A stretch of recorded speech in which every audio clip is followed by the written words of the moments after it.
Hey, everyone, and welcome back to POP Podcast. Today, we're going to be diving into something I think pretty important, and that is Pure O. Okay. You might have heard about it recently because Luke Combs, the country music superstar, you know him, Of course. Yeah.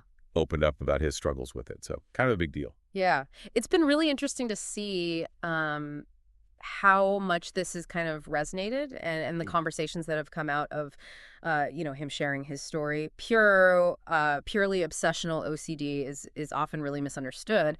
And I think a big part of that is because, unlike maybe some of the more visible forms of OCD that people are familiar with, this is all about what's happening inside your head, right? It's not necessarily something you would see from the outside. Yeah, exactly. It's Right. not like the hand washing or checking the locks or things that people typically associate with OCD. Right, exactly. So yeah, Pure O is really characterized by these intrusive thoughts.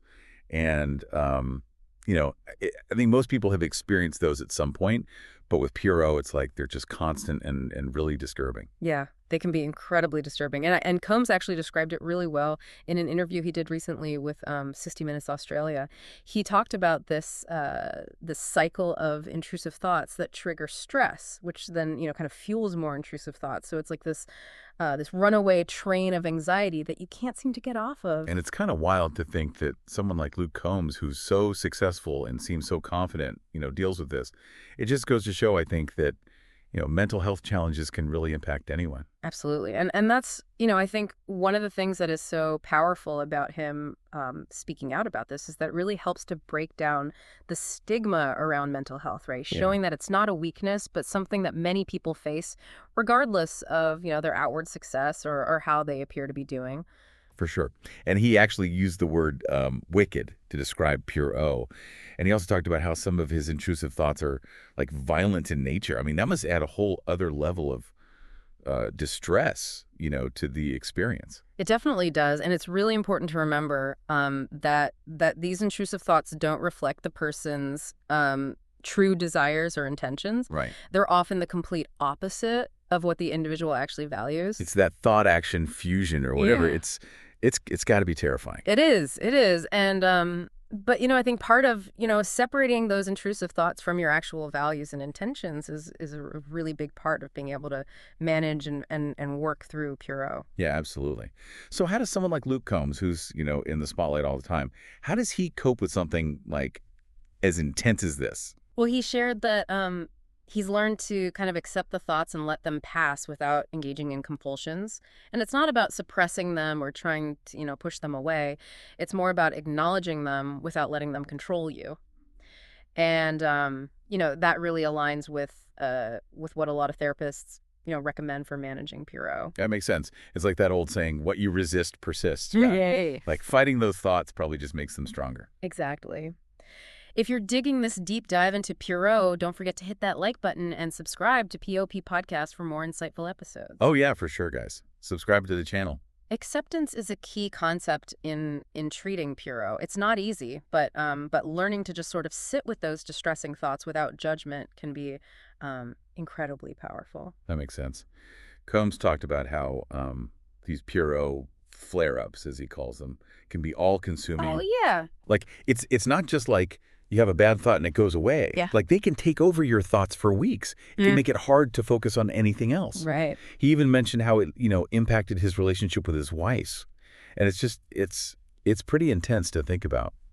That really speaks to the invisible nature of these conditions, right? You can be outwardly successful, you can be outwardly happy and still be battling these, incredibly challenging thoughts and feelings. Yeah, and I think it's incredible that he's been so open about it, because you wouldn't necessarily know that from like the outside looking in. Right. But I think his transparency is really helping so many other people who might be going through the same thing. Yeah, absolutely. And that's the amazing thing I think about Combs choosing to share his story is, it really does normalize these conversations around mental health. And it reminds us that we're not alone, especially with something like Pure O, which can feel so isolating because it is so internal. Right. He's really using his platform to make a difference here. He even talked about wanting to like help kids who might be struggling with this, which I think is just amazing. Like, Right. Imagine having someone like him to look up to, when you're dealing with something so tough. Yeah, it's huge. And And, it can be so impactful, especially for young people, to see someone that they admire talking openly about their mental health journey. It makes it okay to not be okay. It shows that seeking help is a sign of strength and not weakness. Yeah, for sure. It's almost like he's like reclaiming his narrative in a way, right? Mhm. Because he talked about how Puro held him back for so long. Mhm. Like it was this shadow, this thing lurking over him. But now by speaking out and seeking help, it feels like he's taking back control. I think that's such an important point. It's not about eradicating the condition entirely, but rather learning to, manage it and live a fulfilling life in spite of it. And Combs is proof that you can still, achieve your dreams, build a family, have a successful career, all, while dealing with pure O. Yeah, totally. It's like he's saying, hey, this is a part of me, but it doesn't define me. Yeah. And I think that's such a powerful message for anyone listening who might be struggling with their own mental health. Yeah, for sure. It's about separating your identity from the condition. You are not your pure O. You are a whole person with, strengths and values and aspirations. I've been seeing so many people online, like, sharing their own experiences with Puro, like, Yeah. in response to Combs' interview. Yeah. It's like his vulnerability has, like, created this safe space for others to kind of open up and connect. That's the beauty of it, right? The open and honest dialogue about mental health. It really dismantles the stigma and fosters this sense of community. When we share our stories, both the struggles and the triumphs, we realize that we're not alone. And that feeling of connection can be so powerful. Absolutely. It can give people the courage to seek help or to find support groups, to try therapy, things they might not have felt comfortable doing before. For sure.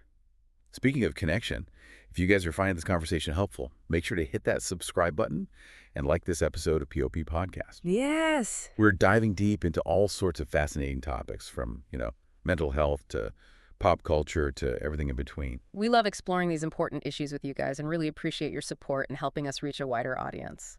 So as we kind of wrap up this part of our deep dive into Puro, what are some of the key takeaways you hope our listeners kind of walk away with?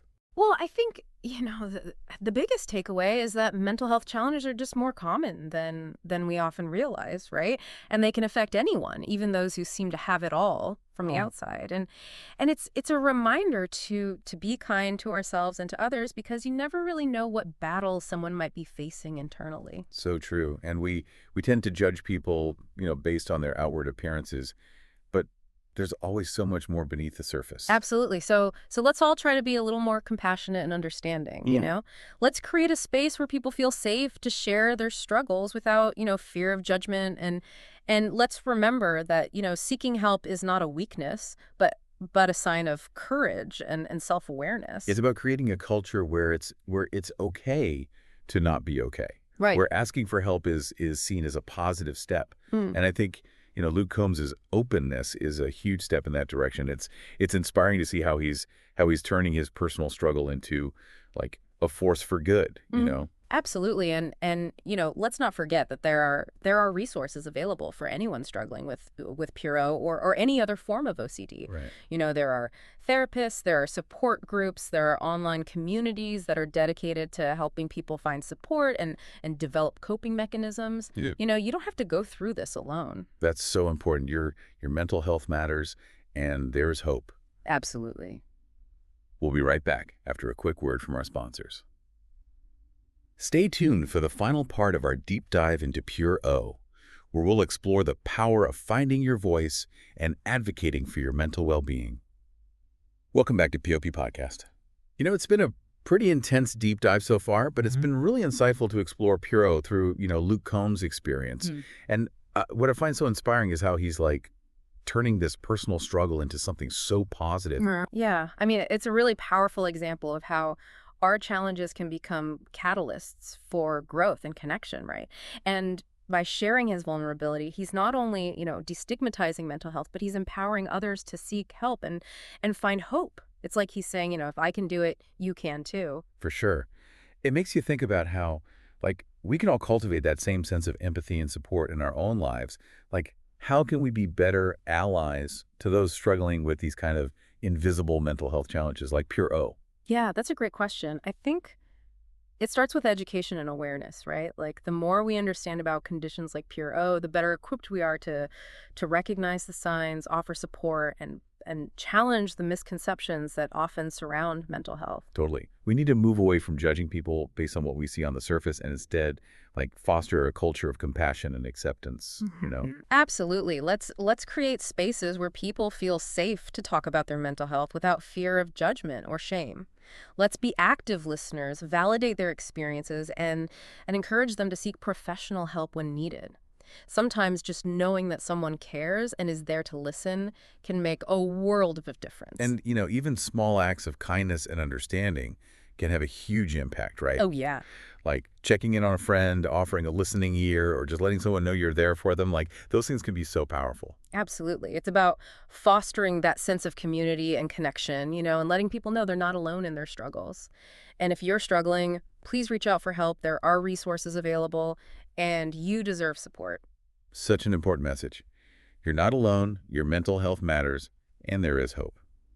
Well, folks, that brings us to the end of another deep dive here on POP Podcast. We hope you found this exploration of Puro insightful and thought-provoking. As always, thank you for joining us. We appreciate your support. And don't forget to hit that like button and subscribe to POP Podcast for more engaging conversations like this one.